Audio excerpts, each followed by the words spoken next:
আগে খাওয়াবো, তারপরে আশীর্বাদ করুন। হ্যাঁ আশীর্বাদ করুন।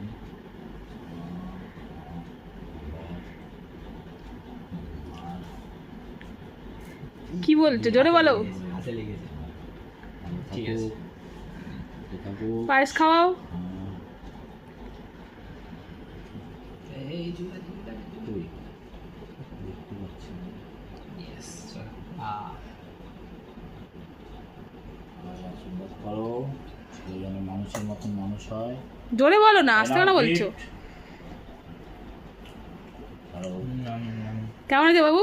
পছন্দ হয়েছে? হ্যাঁ পুজোয় পড়বি একদম। চলো এবার খেয়ে নাও। এবার খাও। এবার বলো কি কি রান্না করেছে, বলে দাও সবাইকে। এখানে কি কি আছে।